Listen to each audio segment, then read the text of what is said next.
Good morning. Good morning, everybody. I'm Bob Cooper. And I am Doris Barnes. Yeah, and we're both, by the way, what we're both doing is we're both struggling a little bit with the technology that we have here, but we're going to get this in place. Yeah, we are. This is always a fun time, technology, right, you guys? Yeah, we're actually using a brand new platform here, and we're struggling with it for whatever reason. Yeah, so what we're going to do is we're going to depend on my friend Doris to help us with the technology here this morning. That's what we're going to do. That's what we're going to do. So starting all the way from the top again, I'd like to say good morning to each and every one of you, and thanks so much for joining us. Yeah, thank you so much for giving us some of your day today to be here with us again. For those of you who attended round one for bringing out the best in your shop's employees, we're excited for the content that we're to bring to you today. Yeah, we are. We know that your time is valuable as well. So Doris, I'm ready to get started if you are. Yes, I most certainly am. All right, so I know that we got a couple slides. Let's go to the next one if we could, Doris. Okay, why don't we take it from the top and let you could let these guys and gals know a little bit more about who we are for those that might be new to it. All right, great. So a little bit more about the organization called Elite, which we are a part of. We are a company that lives by a principle that will never put money ahead of people. So before we get into what we do, let's take a minute and talk to you about the principles that mean so much to us here at Elite.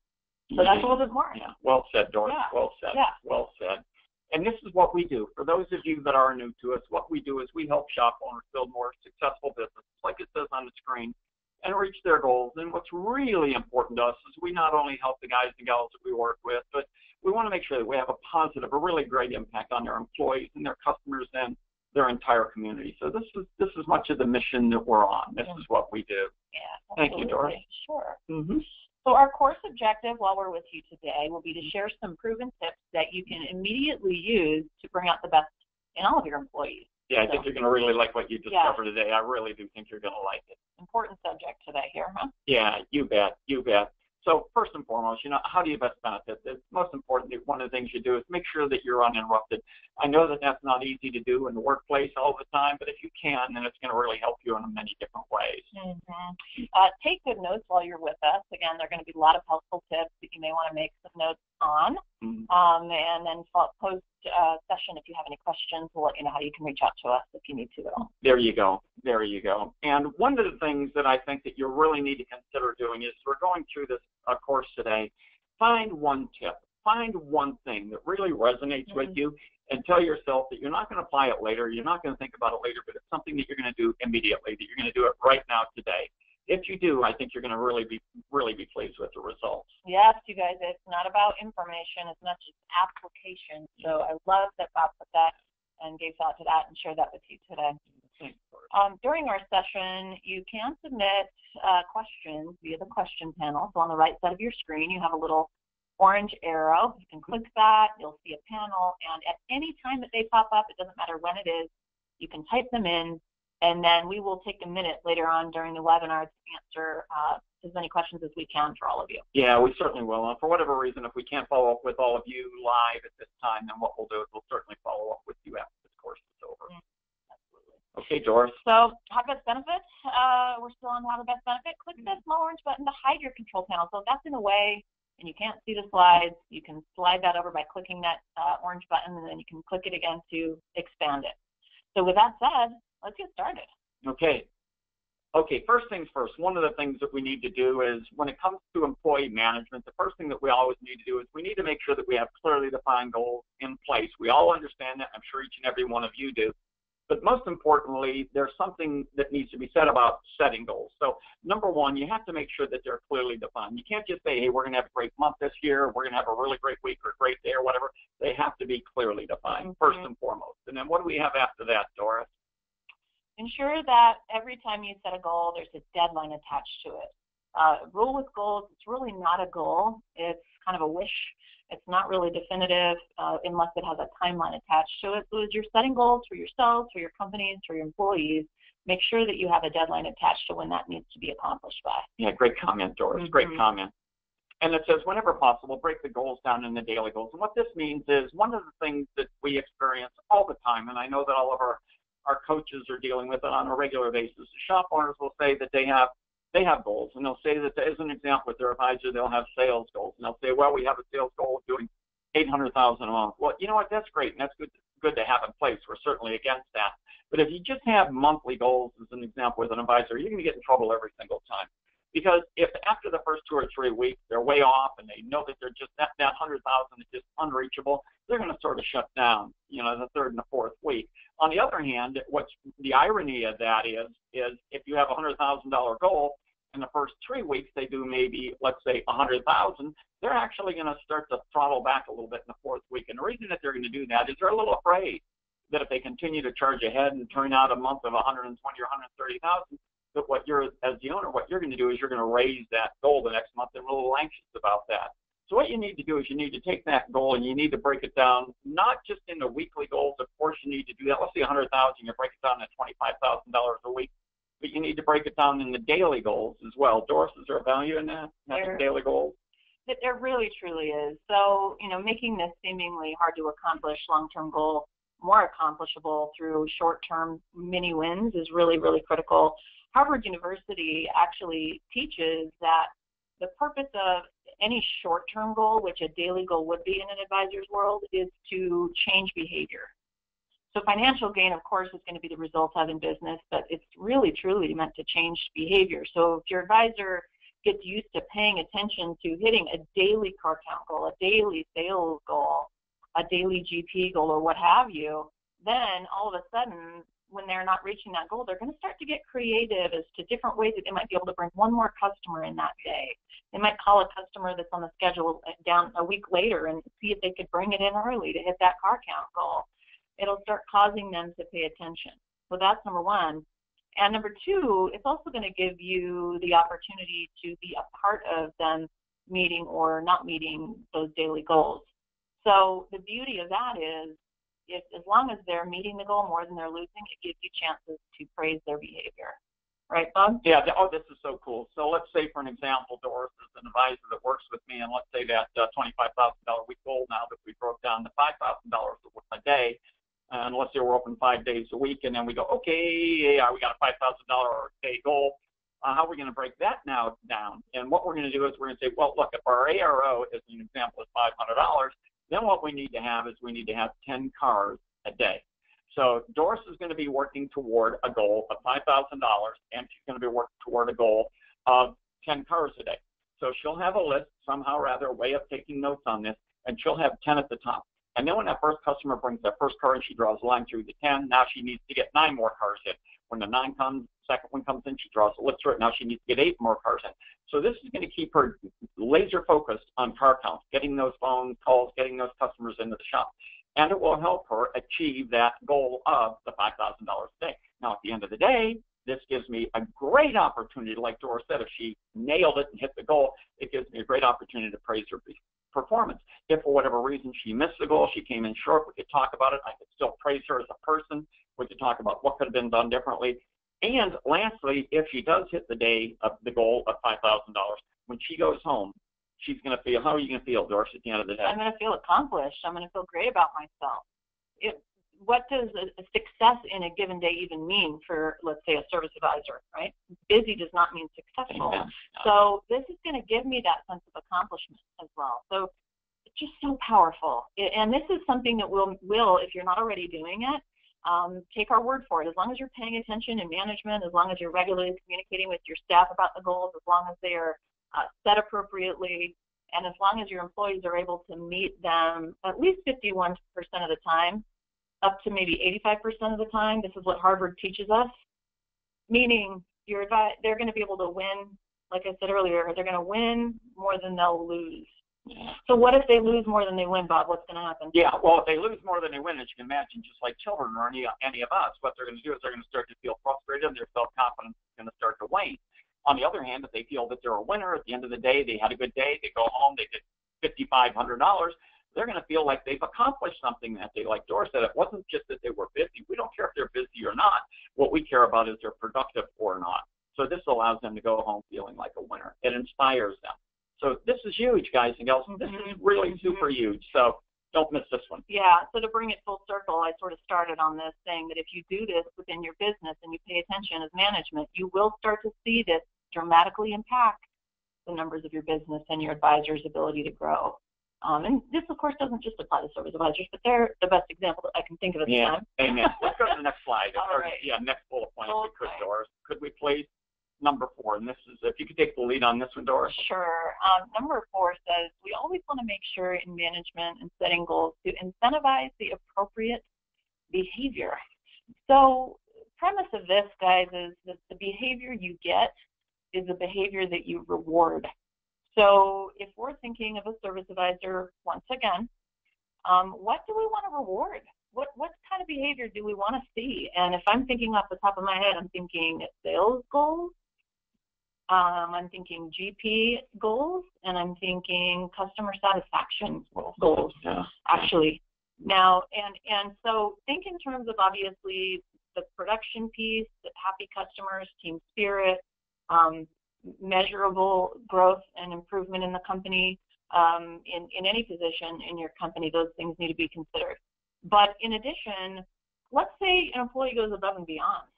What if they go and do something completely out of the purview of their regular day-to-day job description, where they are thinking of really great creative ways to make the customer experience better, or to make something better in the shop or more efficient, and they bring that to you, and it's a really awesome idea, or just the fact that they are giving that kind of thought to the business.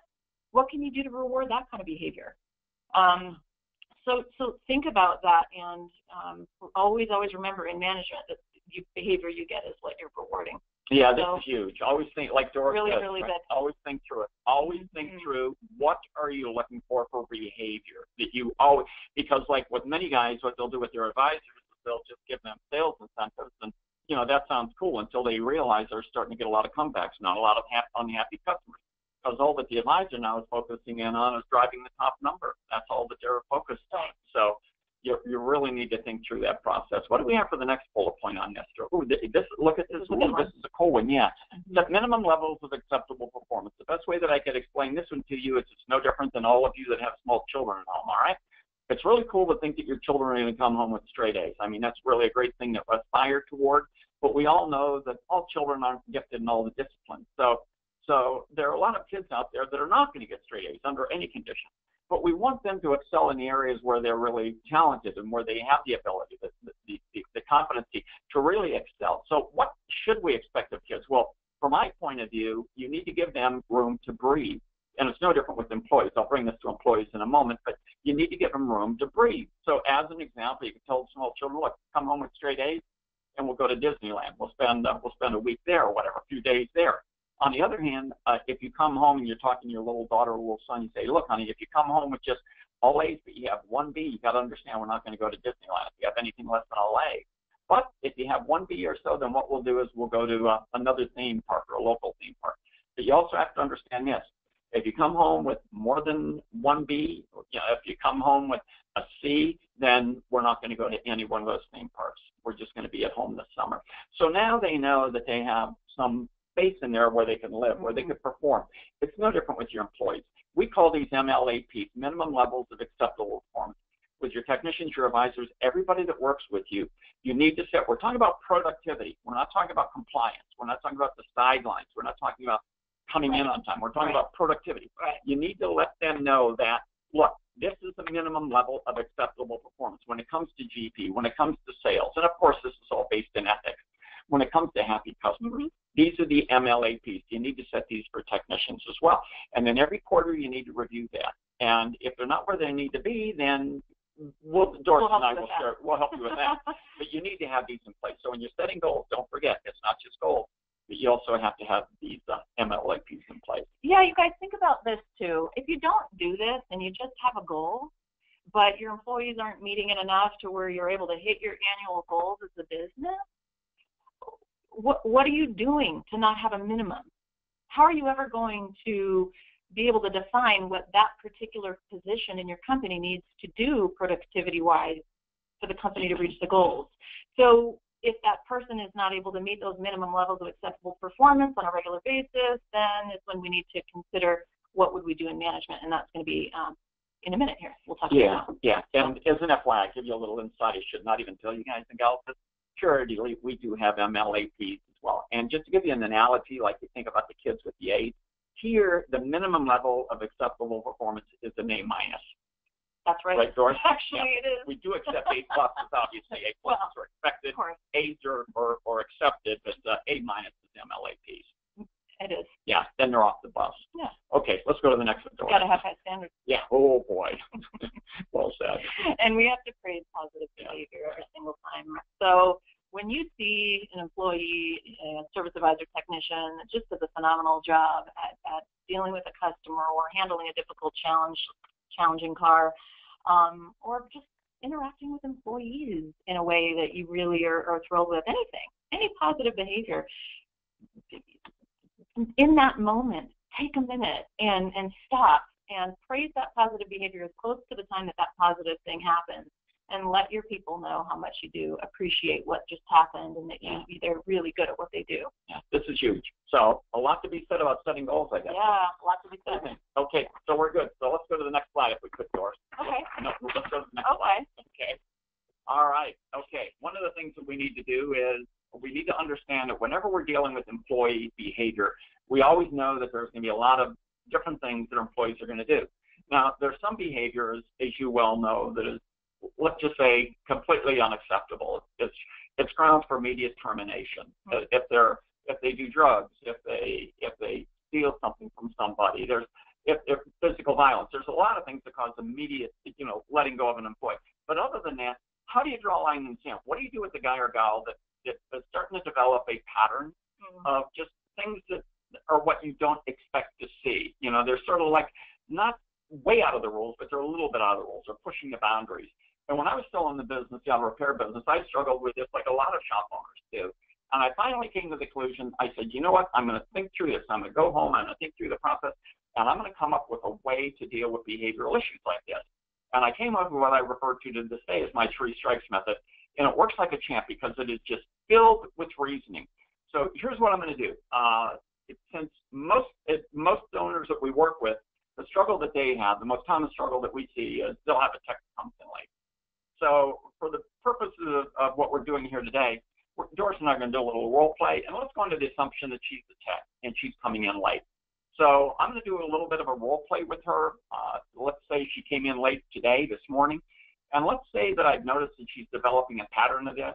Now I'm going to call her into my office, and we're going to do the role play. You're going to hear it live time here.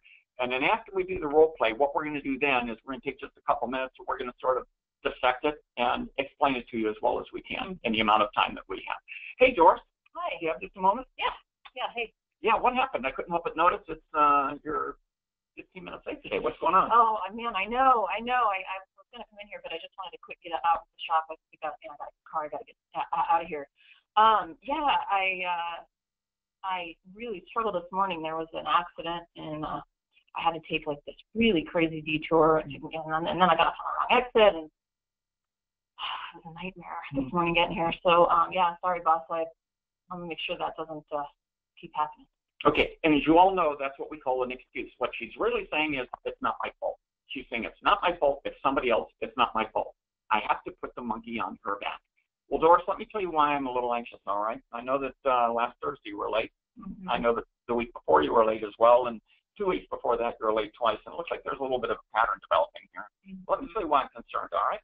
First of all, Doris, when you're not here on time, the very first thought that goes through my mind is, are you okay? I care about you, Doris. I care about everybody who works with us. And I wonder, are you okay? Or do I need to call the hospital or the doctor? Are you okay? And then as soon as that thought goes through my mind, I think, maybe she is okay, and maybe she's coming to work and forgot her cell phone, and maybe she had car problems or an accident or something. Do I need to send Larry, or do I need to send Sarah out on the freeway to see if they could find you somewhere between here and home? I mean, Doris, I care about you. And then when you're here not on time, the other thought that goes through my mind is, what do I tell people at the service counter? They're dropping off their cars. They want to know if it's going to be done today or not. I don't know if you're going to be here. I don't know if your car's going to be done or not. So I don't know how to explain it to them. And then where it gets really tough, Doris, is I don't know how to look at the other guys and gals and expect them to be here on time every day and not have the same expectation of you.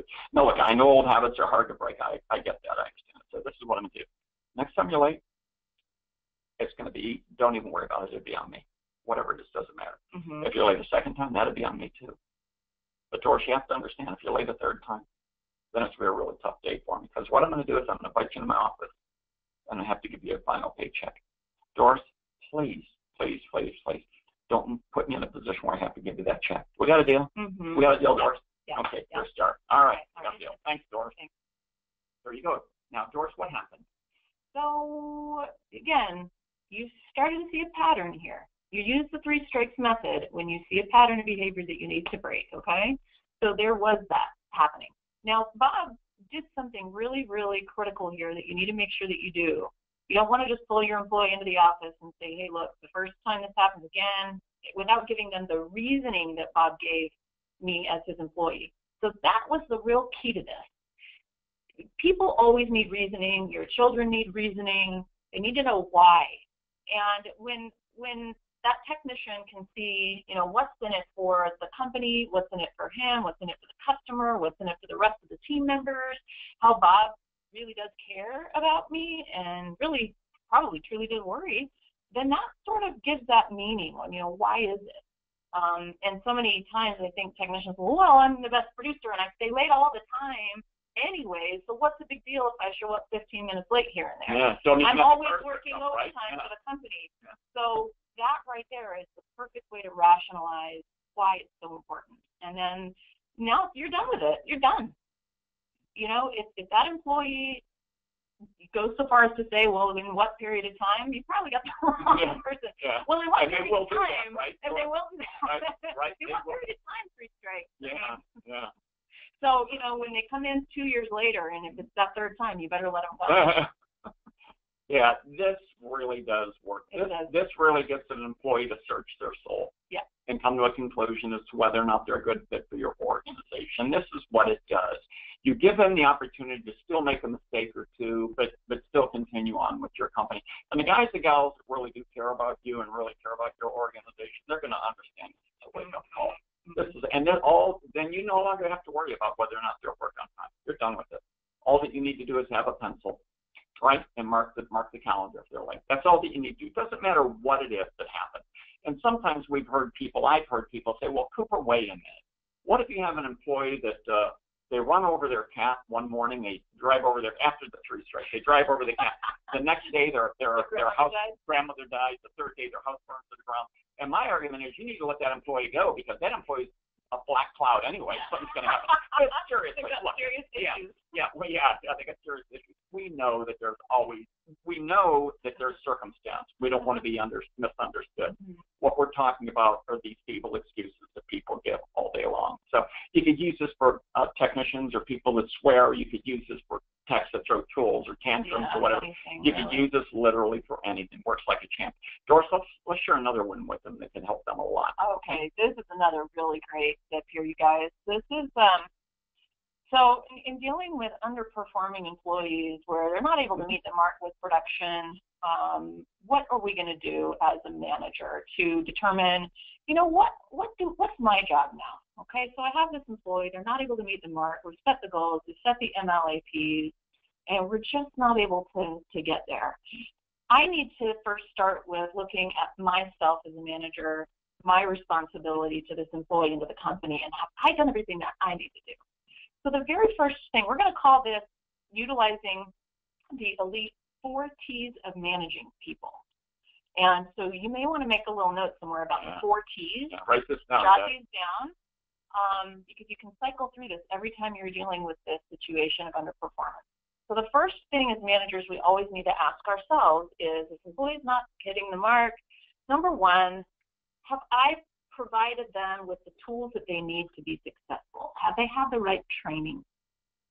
So you really need to, you know, make sure it's the right kind of training, it's effective training, that they've, you know, that you've given them those opportunities. Now, if the answer is yes, absolutely, they've had all the training and then some, then you need to go to the next step. And if training's not the answer, then you go, okay, well, they've had all the training, they're still not meeting the mark, transfer is the next one.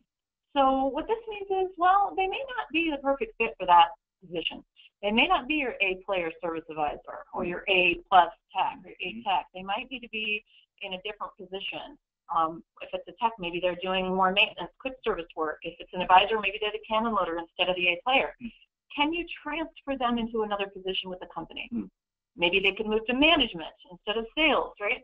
So transfer is the second option. If you really think they're a keeper, they've got the attitude, aptitude, and ethics that you want to look for in the staff, and you have a position, see about transfer. If transfer is not an option, then you need to go, okay, what do I do now? And it's one of two things here. You're either going to just tolerate it, continue to tolerate it. And unfortunately, a lot of shop owners and managers fall into this category. And I'm sure many of you are going, well, that's been me before. I just put up with it, and I didn't, So we're not going to recommend that you fall into the tolerate category, because if you do, you're just going to have mediocrity, and you're never going to be able to do great things with your company. So then at that point, you really need to pull the trigger. You need to terminate. If you work with us here at Elite, Bob has another one that he likes to use. It's the 50, and it is torment. So write that one down. And if all else fails, you can turn to that T. Yeah, and Doris has one that's called torture. Thank you. Yes. One. Yeah, mine's a little more brutal than his. Yeah, torment and then torture. Yeah. But are these great or what, Doris? Yeah, I'm pretty great. This is the easiest way to think through any employee that you have in your organization. It is. If somebody's not performing, the first thought that you have to have is, did I do my job? Are they properly trained? And if they are, and if they've had the chance, you move through this process. This is so cool. Thank you, Doris. Such a great system. Yeah, that's a great one. Put that to use, guys and gals. Put that to use. Okay. All right, Bob. So let's move on, and we're going to talk to you about some of the really amazing cost-free ways to motivate your employees. Okay. And the single number one most important one is praise. But I think we all understand that. We all appreciate it. But there's some secrets to how you praise, and we're going to run through these really quickly. Doris, the first thing, I'm sure you'll agree, Doris, they have to be timely. Has to be timely. Praise must be timely. To praise somebody the following day, to have an employee do something in the morning, to praise them in the evening, doesn't really work as well as you'd like it to work. And it's no different than a puppy dog or any pet that you have. You have a puppy dog that has good behavior in the morning, you praise them in the evening. It doesn't make any sense at all, the puppy. You have to praise them immediately. Just like when you watch any of the animal shows, how they give the dog, whenever they're doing any of the canine shows, they give the dog the reward immediately. The dog sits there, immediately give them a little reward, the little treat. No different with the guys and gals that work with you. So timely is number one. Number two, what do we have underneath that, Doris? Specific. You can't say to an employee, you did a great job. That doesn't work. Hey, you had a really great day. Thanks, guys. We had a really great day today. What does that mean? Great day. Whoa, does that mean I got to do that tomorrow? What do I do to make it a great day tomorrow? It needs to be specific. How you handle that customer, Doris. You did an extraordinary job on the phone with that customer. I love how you did this talking to a technician. I really love how you solved that problem with that car over there, with that Toyota, in such an incredibly short period of time. You really are awesome. So timely is number one. Number two is specific. Number three is it always has to come from your heart. If you praise people, and if you do it just to praise them, if you do it just because it's a part of your job, it just doesn't work. It actually is counterproductive. Mm-hmm. Every employee will understand that you're not genuine. So always slow down, give it some breathing room, slow down, and make sure that it comes from your heart. If you can't praise from your heart, then you're better off to not praise at all. And the next one that we have, Doris, what do we have underneath that? Oh, it says public, which is always a good one too. And it's what we say is public when given permission. And here's why we say that. One of the things a lot of management trainers will say, a lot of people in leadership training, they'll say, well, in all cases, praise needs to be public praise, private criticism. That's not necessarily the whole story. The whole story is you need to praise people privately first, ask for permission. And then if they say it's okay, Doris, you did a really great job with this. Do you mind if I bring it up at our company meeting? And then Doris says yes, then you could give public praise. So never forget public praise when given permission. Yeah, some people feel uncomfortable with that public praise, so keep that in mind. They do. Thank you, Doris. Mm-hmm. Okay, next on our list, it says be a shoulder for your employees to lean on. There's a very old school pattern of thinking that's been in the world of business for 100,000 years. It is much less common, if not completely becoming obsolete in today's day and age of business. And that is, you shouldn't be friends with your employees, because if you do, then they'll step over that boundary and they'll take advantage of you, and you'll let them because you're friends with them. Now, we're not saying go out and, go tie one on and, drink all night with your employees. What we're saying here is be a shoulder for them to lean on. If they can't come to your place of business and feel like they have a best friend in their place of work, let alone another employee, but somebody that they feel that they really can trust, that knows them well, that cares about them and their management and the owner of the company, then it's not a second home. And it really should be. It really, really should be able to be that for them. And as long as you and management keep very clearly defined goals, there's no favoritism ever. Just because you're good friends with somebody and you know about their kids and what they do on the weekend and you go and spend time with them off hours sometimes, that does not mean that position in the company, that goal still does not need to be met for the company to thrive. So as long as you're able to adhere to goals, that your employees have clear expectations, that they know what you expect of them, and for that position for the company to reach its goals, then it's black and white. Yeah. If there's not performance, they're going to be let go, and you know what? You should still be able to be really good friends with them if done correctly. And so this is one of the secrets to effective employee management, but we're going to really encourage you to care. If you notice one of your employees is upset, ask them if there's something that they need to talk about. Make them feel as though they really do have a home at your facility. Boy, huge. Well said, Doris. Boy, well said. Thank you, Doris. Yeah, absolutely. Thank you. Well said. And lastly on this list, says always separate the performer from the performance. So what this means is we have the person over here, and then we have their behavior over here. You always need to be critical of their behavior, not the person. And that's why we like to say always separate the performer from the performance.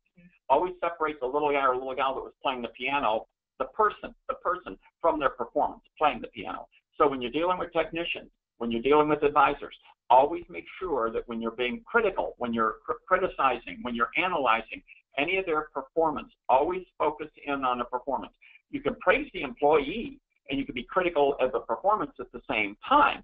The point is that if you start being critical of the person as a person, if you start talking about them as a person, then you're going to completely lose the relationship that you have with them.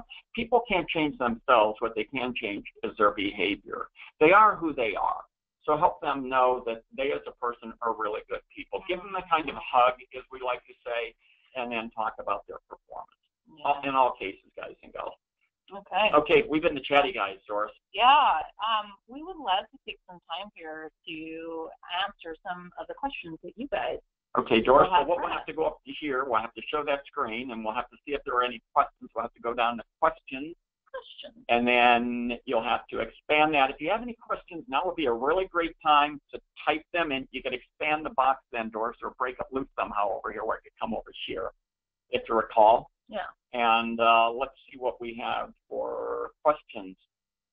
Oh, look. Oh, yeah, there we go. Well, man, I love this one. Huh? Yeah. Look at this one right here. Yeah.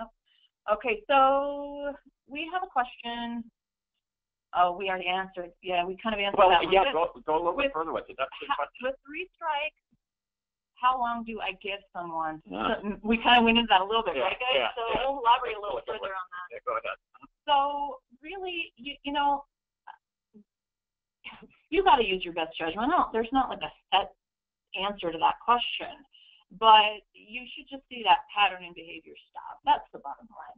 If somebody comes in 7 months later and they're late one day, but they haven't been for 7 months, of course you're not going to make an issue of it, as long as that pattern doesn't redevelop. So hopefully that helps a little bit. I don't know if you want to add that. Yeah, and I agree with Doris. I think it depends on the kind of behavior that it is and how, if it's something that you really do feel in your heart that they could get around, something that they really need to be able to assume and manage. So nothing is better than an employee that comes in late. It really is considered inexcusable. I'm not saying it's not going to happen, but we're talking about patterns. So even if you live here in Southern California where the traffic is horrific, there's no reason for people to not be able to plan to be at work on time. So that's a great question, Doris. Here's another good one, right? Boy, they're popping up. I don't know if we'll be able to get to all of them. How about that? How about this one? How do I set the goals and the minimum levels of acceptable performance for my service writer? How? Boy, that's going to take some time.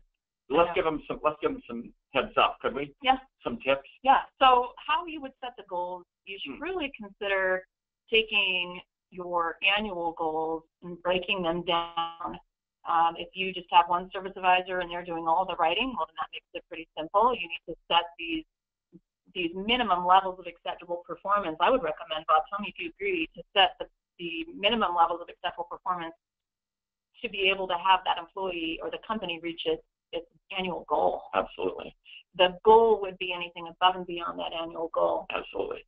So that way you're sure that if we're meeting that mark, more often than we're not meeting it, and the advisors are hitting their daily goals, that goal, company goal, is going to be able to be reached. Yeah, so well said. So if your goal, for all of you that are shop owners, if your goal is to do $800,000 a year in sales, we'll use that as an example, during a calendar year, you're not going to try to do that. You are going to do that. You're going to be very clear with all of your guys and gals that you're going to do $800,000. So functionally, that becomes in your head your MLAP. So like Doris says, that just transcribes and all the way down to like daily goals of, let's say, $5,000 or $25,000 a week. So now you have $100,000 or let's say you have whatever the math is. Let's say you have $100,000 a month is your MLAP for your business to reach your goal. Let's go under that math, all right? So then you take that $100,000 and say, we have to do $100,000 a month out of this company in order to reach our goals, which is 1.2, yeah? Mm-hmm. So then you take that number and then you work backwards and then you work the goals up from that point. So then when you set your goals, be very careful. Goals, typically, you got to be careful. Like Doris said, you got to be careful in the fact that they have to be reached at least 51% of the time, the daily goals. So in this particular case, if you have an MLAP of $5,000 a day, then you're probably going to set a goal probably at around $5,500 a day, $5,800 a day. So it's going to make them stretch. The idea of goals, short-term goals, to make, like Doris said, make people stretch. Out of reach, but not out of sight. Make them stretch. They got to work for that. Mm-hmm. So this is a science. We can help you through this. All of our clients, we can help them through this, but you certainly have to have these in place. Doris, it looks like we're almost out of time. If we're not careful, we're going to run out of time. I know, right? We have one more that I could pick.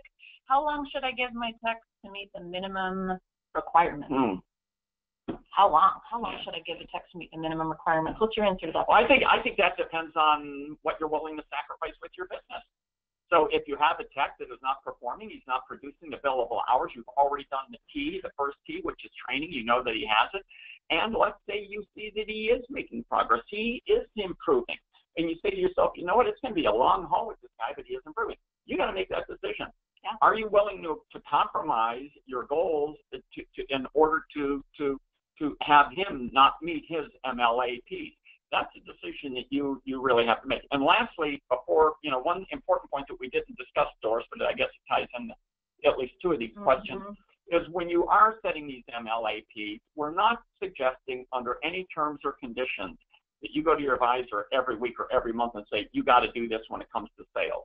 Because we're not looking to incentivize or drive them to do things that shouldn't be done. Right. We're talking about what you need to look at on a quarterly basis, where you need to say at the end of the quarter, if you haven't reached these goals, then we're going to be looking at possibly transferring you, but not at the end of the month, as an example. Yeah, absolutely. Okay, next steps, Doris. Okay, so that's all for questions. If you have other questions, we'll tell you how you can reach us, and we'll answer them for you. Okay, thank you, Doris. So, next steps. We have a little bit of mini action plan for you today so that you can get the most out of this content. And first it says apply one tip that you've learned today. So just take one, like Bob said in the beginning, and apply it today. Yeah. What can you do, even catching an employee and really doing something great and stopping and praising them? If that's not a habit that you're already in, that would be one really great one. Perfect. Yeah, absolutely perfect. Now, here's the other thing we're going to do. For all of you that registered, we obviously have your email addresses. What we're going to be doing is we're going to send you an employee meeting checklist for shop owners. Okay. A lot of shop owners don't have employee meetings. They should have them. The reason that they don't have them is they tried and they failed. They didn't work out the way they wanted to work out. You're going to love what we're going to send to you. It's a little checklist that you're going to be able to use that's going to help you do a really great job with having your employee meeting. I think you're going to love it. Yeah, that's going to be a cool tool for them. Okay. And we have a couple of upcoming events that I know many of you would like to hear about. So we're just going to let you know the courses that we have coming up and seminars. All right, so upcoming courses, everybody. We have one right around the corner in Dublin, California. That's up in the Bay Area near San Francisco. For those of you that aren't familiar, if you're near that or if it's a quick jaunt for you, we're going to be doing a full one-day course called the 8 Steps to a More Profitable Auto Repair Shop. sponsored by Jasper and Mission One, and this is October 7th, 2017. It's actually going to be taught by Bob and I, yours truly. Love to see you guys there. Love to see you. And it's a really good course. A lot of conversation. Bring your things to the table that you really want us to spend time on, and we'll make sure to do that. Ideally, it'll be set up as kind of a very conversational, U-shaped kind of a setup. Next course coming up, this is my very, very, very favorite course that we offer and deliver. It is the most comprehensive, most impactful, life-changing course for business owners that Elite does. It's called Fly with the Eagles. And that's based at us here in San Diego, California, 3 times a year. It's taught by our own Joe Marconi out of New York. For any of those of you that know who Joe is, he's phenomenal at what he does. Amazing. Really good. If you want to know more about Joe, you can read his bio on our Meet the Team page on the website. But it's a 4-day course. It's October 17th through the 20th. You can attend all 4 days of this course, or you can attend individual days. Also sponsored by Jasper and Mission One. And so day 1 of the 4-day course is all on understanding financial statements and profit centers, finding those profit centers in your business that you might not know of. Day 2, a full day on recruiting and finding and hiring the superstars. An entire day is spent on that. We know that's a real big hot spot for the industry, and we're here to help. We've got the most leading edge industry content when it comes to recruiting and finding these superstar techs and advisors. October 19th, the 3rd day, is all turning your employees into superstars. So today was obviously just a very tiny snippet of what a full day of employee management is going to look like. So we've got a full day of that for you. And then day 4 is all about filling up your service base, not just with people, but with the right kind of customers, your ideal customers. Course is also rich with a lot of goal setting work, a lot of leadership development, time management skill sets, just some really wonderful stuff that you'll all benefit as leaders of your companies. So if you would like to know more about the course, please reach out, and you can ask for me, you can ask for any one of us here and at Elite, and we'll help you through that process. Yeah, this is before, and we can go on to the next slide, Doris. But the thing that I would like to mention to each and every one of you that Doris had mentioned is, as business owners, I've heard over the years so many shop owners say, "Well, I don't have the time, or I can't get away. My shop is too small, or my shop is too busy, or we're too slow, or whatever." I don't want to sound self-serving. There is no excuse, though, for not having proper training. It is inexcusable. All of you, every single one of you that are shop owners, the best thing that you could do is enrich your head. The best thing that you could do is improve your recruiting, your management skills, your leadership skills. This course can help you do exactly that. If you talk to anybody that has been through the course, bar none, it doesn't matter who it is, they will tell you it's a life-changing course, because what it does is it allows you to slow down, it allows you to engage in your own head and think about your own business and what you're going to do with your business. All of you that are our coaching clients, as you know, you get complimentary seats here. Love to be able to see you. I know Joe will not be able to present the course this October, but so I'll be stepping in. He's going to teach it. Yeah, and it would be so wonderful. It's going to be so great. To see all of you there. So if you do have the ability to join us, then please do. Please do. And then lastly, Doris, what do we have here? Bullet point number 4. Yeah, bullet point number 4 just says contact us if you have any questions. So if any lingering questions are in your head, there's anything that you need from us regarding today's content or otherwise, please feel free to reach out to us. We're all here to help you. And our phone number is 1-800-204-3548. You can also find our website at www.eliteworldwide.com. Yeah, thanks, Doris. Thank you so much to all of you for being here with us today. Webinar is recorded. You'll all get a recording link to this, and so you can review if you would like. And again, we're here for you, so thanks for getting thanks so much for joining us, guys. Thanks so much for joining us. Thank Bye-bye. you.